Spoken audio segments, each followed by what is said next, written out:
घमंडी ऊँट की कहानी। बहुत पुरानी बात है। एक गांव में एक कारीगर रहता था। वह अत्यंत गरीब था। उसके पास एक टूटा फूटा घर था, परंतु जमीन नहीं थी। वह बहुत मेहनत करता था, किंतु उसे इतने पैसे नहीं मिल पाते थे कि वह अच्छे से अपना घर चला सके। गरीबी से तंग आकर कारीगर ने सोचा कि यह गांव छोड़ दूं और किसी दूसरे शहर जाकर वहां नया काम धंधा शुरू करूं। कारीगर जब अपना गांव छोड़कर जंगल के रास्ते शहर जा रहा था, तब उसे रास्ते में एक बीमार ऊँटनी दिखी। ऊँटनी का एक छोटा सा बच्चा भी था, जो ऊँटनी के आसपास घूम रहा था। कारीगर ने जब ऊँटनी की यह हालत देखी, ऊँटनी और उसे बच्चे पर दया आ गई। कारीगर ऊँटनी और उसके बच्चे को अपने साथ लेकर वापस अपने घर आ गया और उसने जड़ी बूटियों से ऊँटनी का इलाज किया। जंगल से हरी भरी शाखाएं काटकर ऊँटनी को खिलाई।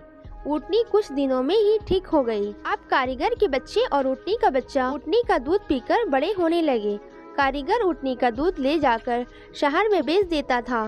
धीरे धीरे ऊँटनी का बच्चा बड़ा हो गया।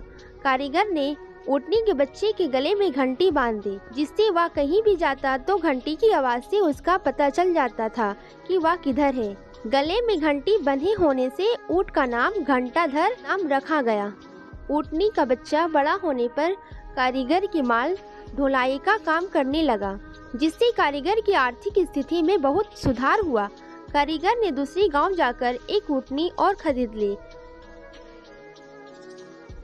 ऊँट और ऊँटनी और उनके बच्चे हो गए। इससे कारीगर का व्यापार चल पड़ा। कारीगर ने अपने यहाँ काम करने के लिए कुछ मजदूर को रखे और अपने लिए एक नया घर बनवा लिया। कारीगर घंटाधर से बहुत प्यार करता था, इसलिए वह एक दूसरी ऊँटनी की तुलना में उसे विशेष महत्व देता था और उसे बहुत ही ज्यादा प्यार करते थे। इधर घंटाधर को घमंड हो गया। वह दूसरे ऊँट और ऊँटनी से अलग है। वह अपने घंटाधर जब भी पत्ते खाने के लिए जंगल जाता, दूसरे ऊँटों से बात नहीं करता और उससे अलग हो जाता। इस प्रकार घंटाधर का घमंड के कारण वह सबसे अलग रहने लगा।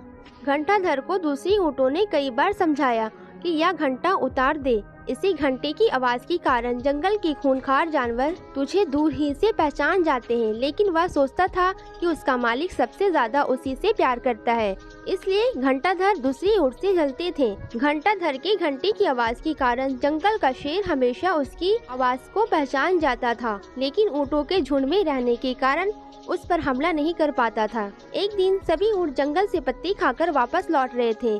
घंटाधर अपनी ही मस्ती में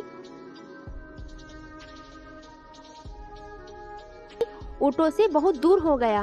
शेर ने घंटाधर की घंटे की आवाज से उसका पीछा किया और उसे अकेला पाकर उस पर झपका और उसको इस प्रकार घंटाधर ऊँट अपने घमंड के कारण मारा गया। तो बच्चों, इस कहानी से हमें यह सीख मिलती है कि कभी भी अपने घमंड के कारण दूसरों की अच्छी बातों की अनदेखी नहीं करनी चाहिए। अगर मेरी वीडियो आप लोगों को पसंद आई तो इसे लाइक करें और सब्सक्राइब करना ना भूलें और आगे भी शेयर करें। Thank you.